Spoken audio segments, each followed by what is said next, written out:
Joan Jeffries as Marion Kirby, the ghostess with the mostess. Robert Sterling as George Kirby, that most sportive spirit. And Leo G. Carroll, host to said ghosts, as Topper.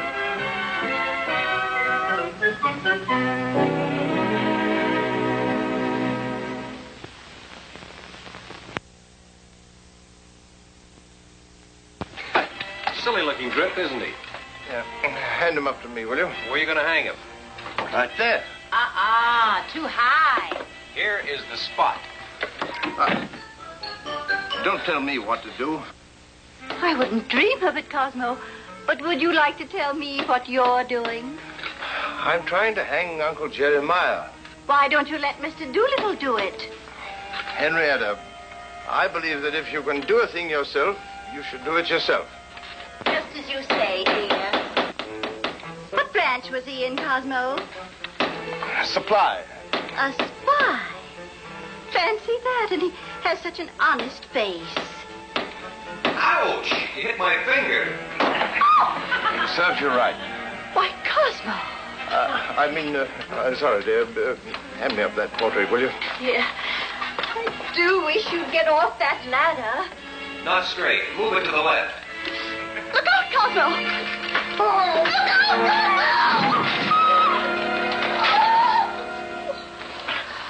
George, if you were alive, I'd kill you. George! Cosmo, it's me, Henrietta. Are you terribly hurt? Oh, dear. My other leg. You're sitting on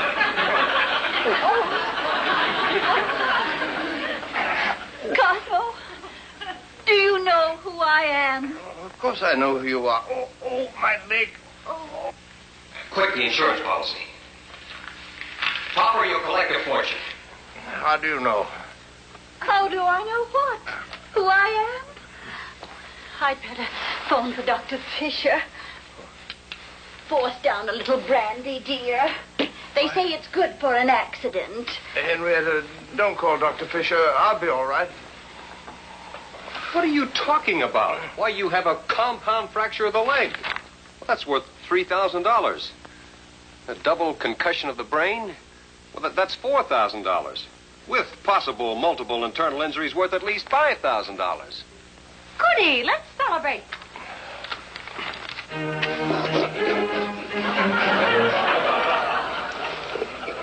If he needed an excuse. Well, you'll need at least 3 specialists, a day and night nurse, and we won't settle for less than $15,000. Settle with whom? Why, the Assured Insurance Company, of course. Just listen to good old George, Toppy. He'll have you back on your back in no time. Cert. That granulated gam is money in the bank. Oh, I suppose the game isn't granulated. See? I can walk. This is no time to be Spartan. Tell me, how does the arm feel? Well, seems all right. Not too bad. You know, an arm and a leg is an awfully good parlay. I tell you, my arm is fine. We can twist it. Look here, I have no intention of collecting anything from the Assured Insurance Company to which I'm not entitled. But you are entitled to it. The company expects you to collect. Why, they can't afford to take this to court. George, what would we need to get me a white mink stove? See, chair. Well, an ordinary twisted knee would do it. Topper, darling. Look here, you're insane. I'm not going to twist my knee just to keep your neck warm, Mrs. Kirby. He's a dandy when he drinks brandy. Isn't it? He tease. He thinks he's seeing a pink bear. Now, maybe you'll get your white mink stone. Cosmo! Dr. Fisher will be right over. Why, Cosmo!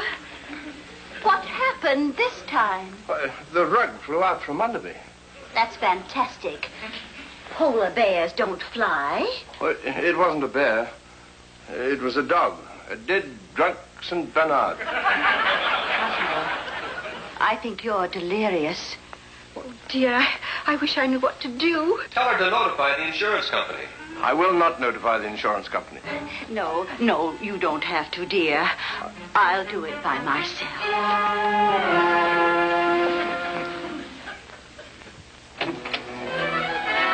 morning. And how is our patient this morning? I'm feeling fine. Take off these restraints. Well, can we trust you? Suppose you decide to jump out of bed just when the claim adjuster arrives. I've been in bed 3 days now, and there's been no sign of a claim adjuster. They always save their big cases until last. This is only because we're going to put you in traction later. Well, you'll do nothing of the kind. I should be up now, seeing how Mr. Doolittle's getting on. This is his day off, and he's plastering the cellar. If there's anything plastered around here, Neil will inspect it. George and I have worked so hard on this case. We simply have to take a trip to Bermuda when you get your settlement. And Henrietta is planning on a polar trip to Denmark. Wonderful. We've always wanted to go to Bermuda via the North Pole. Well, seeing this is my accident, it would be polite to consult me as to where I want to go. Oh, no, you won't be well enough. This thing has to look legitimate, you know. The Assured Insurance Company, no doubt. Hello? Oh, Mr. Schuyler, yes, thank you. I'm getting along fine. Slowly but surely, you know. Well, in that case, I wonder if you could come down to the office for a little while this afternoon. Come down to the office. Well, I don't know. You see, it's about this big new account we may get. A new firm in town. Something right up your alley. There's a big bonus in it, you know. For me? For me. You better get right down here. And we might forget about all the time you've taken out. They need me at the bank. We need you here. Suppose the claim adjuster arrives. What will I tell him? Tell him I got well. And that the dilatory practices of his company make me sick. And after this lovely chart I've made out for you. Patient spent a restless night. Temperature 56. Pulse 21. Chain Stokes breathing. Slightly delirious and evidences of catatonic myxedema. What's catatonic myxedema? I haven't the slightest idea. I read it in a medical book. It sounded so fatal.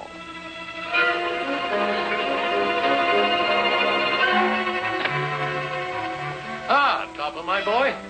Glad you could make it. I had to dodge Henrietta. She'd be very angry if she knew I was out of bed. You look perfectly healthy to me. This is T.S. Guilford. How do you do? Mr. Guilford's company is establishing regional headquarters here. And I'm violating no confidence in saying that the bank that gets the firm's account is tying up with $100 million outfit. Looks like you're going to get it all right. That is, if Mr. Topper here can straighten out a few minor points. Precisely why I got out of a sickbed to come here, Mr. Guilford. But you haven't told me the name of your firm yet. I thought you knew, Topper. The Assured Insurance Company. Assured Insurance? How do you like that? I don't like it. What? I don't like it the way I don't like $1 million. A figure of speech, you know. Well, you know our company, of course. Of course. In fact, I carry my own insurance with Assured. That's a good start. Makes you two sort of fellow alumni. This is a good guy for you to tackle, Topper. Ask him what happened to the claim adjuster. I wish you'd stay out of this. Oh, very well, Topper, but I think you'll find that you're going to need me. I wish you'd get out, too. Topper is recovering from an illness, Mr. Guilford. An accident. And we won't settle for less than... Quite an illness. Yes. Well, what I'm really interested in is your legal department. Oh, we have the finest. Good. You see, too many people have been trying to collect for non-existent injuries. That's what you get for tying up with a cheap outfit. So from now on, we intend to make an example of anyone we catch trying to defraud our company. Mr. Guilford, suppose a man thought that he was injured and filed a claim, and it developed that there was nothing the matter with him. What would you feel about that? Open and shut. The very fact that he filed a claim indicates an intention to defraud. I see. Mr. Guilford, you can be sure that we'll stand shoulder to shoulder with you in ferreting out these insurance frauds. Eh, Topper? Yes. We'll throw them all in jail, every last one of them. Maybe I'd better have another look at the policy, huh? Topper, You do look ill. No, I'm feeling fine. I've never felt better in my whole life.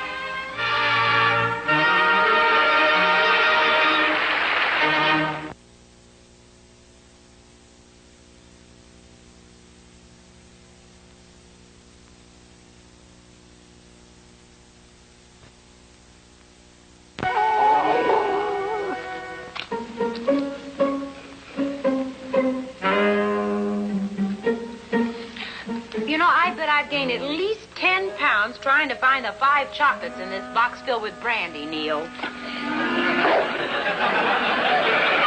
way to go on the water wagon. You ought to join Alcoholics Anonymous. The 3 A's, Neil. Alcoholics Anonymous for animals. Hello, darling. What's cooking? Looks as if Topper is. His insurance company has suddenly decided to crack down on anyone they think is making a false claim. Oh, George. Neil, stop that. Topper's in trouble. They may make a horrible example of Topper. Who can that be? Oh, maybe it's that claim adjuster. You mustn't say such things. Does Henrietta know that Topper went downtown? It's Maggie's day off, and she's been in the kitchen all morning fixing his lunch. Wow, that really is an accident. Double indemnity for tow lane. Oh, I'm Burton Brown. I'm from the Assured Insurance Company. My card. What did I tell you? If he goes upstairs and doesn't find Topper in bed, he'll know he's been faking. Oh, did you bring the money for Mr. Topper's claim? Well, I'll have to see Mr. Topper first before paying any claim. Well, he's right upstairs. If you wait a minute, you can take his lunch up. That'll save me a trip. Certainly, Mrs. Topper. Do you mind if I use your phone? Not at all. Right Thank this you. way. Quick, George, think of something. I have. All we have to do is to get someone to take Topper's place in bed. Yeah, but who can take his place? My guess.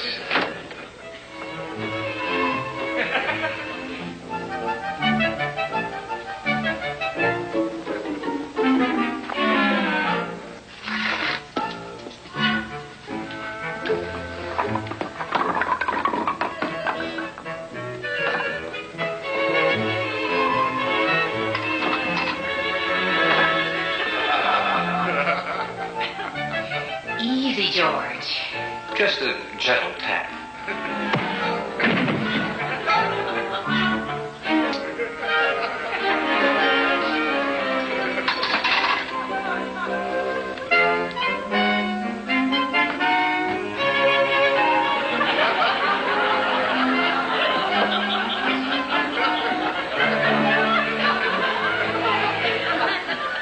Now, if you'll take that up to him, then I'll bring him his dessert.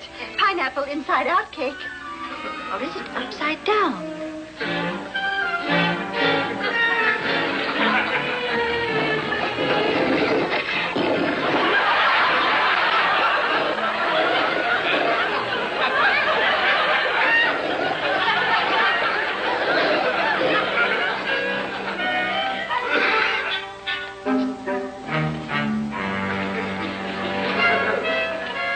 Yeah, how do you do? Where am I? At home, of course, Mr. Topper. Mr. Topper. Come now, Mr. Topper. Don't tell me you're delirious. I had an accident. I know. 3 days ago. 3 days! Oh. Delirium. Either real or simulated.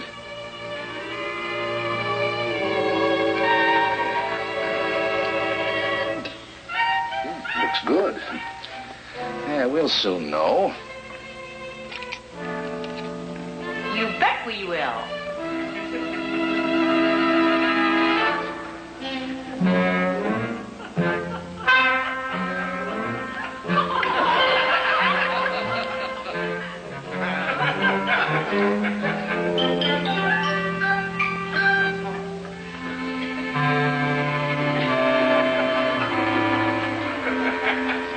I wonder if he's insured.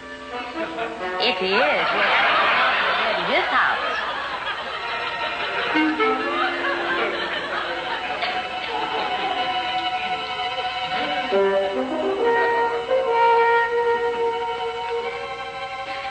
This ought to mix him up for real.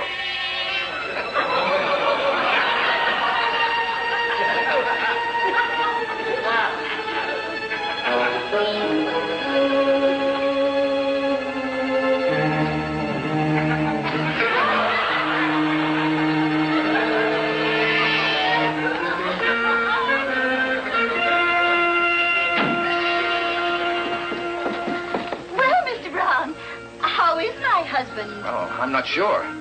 In fact, I'm not sure about myself.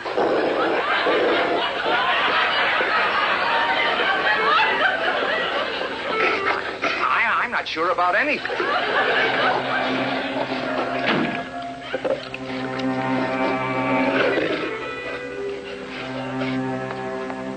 Why, Cosmo, what's happened? You don't look at all like yourself. I don't feel like it either. Mr. Doolittle, what have you done to Mr. Tupper? Funny, I was going to ask you what he's done to me. Where are my clothes? I haven't the slightest idea. I'm sure I didn't take them. And I demand you get out of my husband's bed and find my husband. Get him moving, George.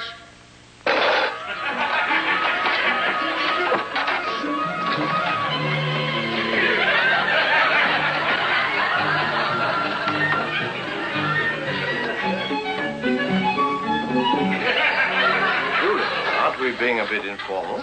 This house is horses. Of course it is. I thought you knew. Thank goodness you're back. Now, what have you two been up to here? Oh, what makes you say that? I just saw Mr. Doolittle wandering around in his pajamas. Pajamas? Come on, out with it. What have you done? Well, Topper, the claim adjuster was here. We had to show him something. So you put Mr. Doolittle in my bed, eh? Well, you heard what the man said down at your office. If he'd found you weren't there, he'd have known you were faking. We did it to save you. Well, what happens if that claim adjuster returns? Doolittle goes back to bed. Suppose he doesn't want to. He didn't want to the first time. Topper, Mr. Schuyler, this is an unexpected pleasure. it isn't for me. I don't know what you've done, but Guilford is terribly upset. It seems he's just seen one of his claim adjusters. Oh, yes. A little matter between me and the insurance company. Slight accident. A major accident. Now, Guilford is fit to be tied. He's out there in the car now. Let me remind you that this assured account is one of the largest we've ever negotiated for. So you'd better have a satisfactory explanation. Yes, I suppose I'd better. Yeah. Well, I'm waiting for it. Looks like curtains, Topper. But it was you who did it all. Me? That kind of an attitude will get you nowhere, Topper. Mr. Topper, my claim adjuster reports that when he came here, he found you delirious with a temperature fluctuating between raging fever and frostbite. Yet shortly thereafter, you appeared in your office and carried on a perfectly normal business conference with me. Well, it wasn't shortly thereafter. It was at the same time. What? If you check with your adjuster, you'll find that that's true. Very well, I will. Mr. Brown, will you come in here, please? Now then, Mr. Brown, tell us exactly in what condition did you find Mr. Topper? Well, he looked like he does now. Only he shouldn't be walking around in his pajamas. What? How do you feel, Mr. Topper? If you're talking to me, I feel terrible. And my name is not Mr. Topper. Then what were you doing in his bed? You'll have to ask Mr. Topper that.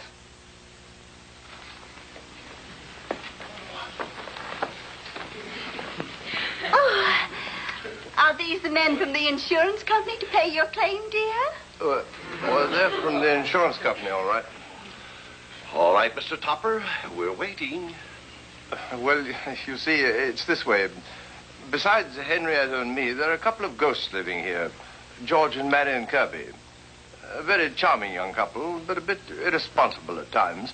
A couple of ghosts. Now I've heard everything. Not quite. Also, they have a ghost dog, a Saint Bernard, who drinks.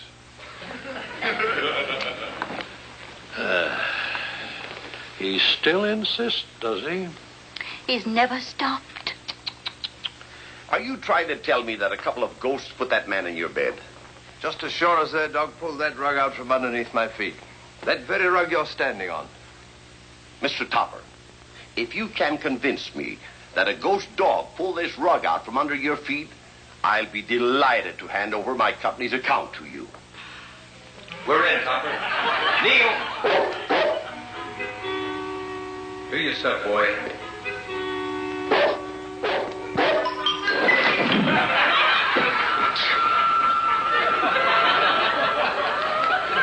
What happened? Do we get the account, sir? You certainly do. Are you hurt, sir? I certainly am. A twisted knee. Look up my insurance policy and see how much the company owes me. Topper, how did you do it? I mean, make that rug fly. It's simple. It's a bear skin. Well, I assure you, Mr. Schuyler, my answer would sound just as silly. Come on, Marion. Let's go, Neil. Take your rug with you.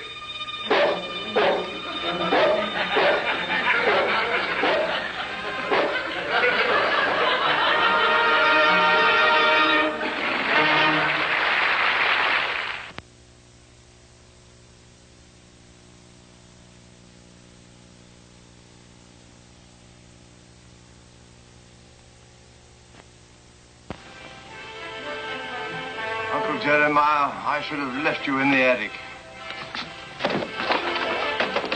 George! Marion! Henrietta! I've had an accident. It won't do any good, Topper. The insurance companies are on to your kind.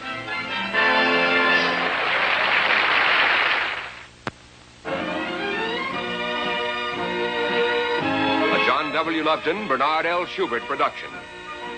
Produced by John W. Lupton.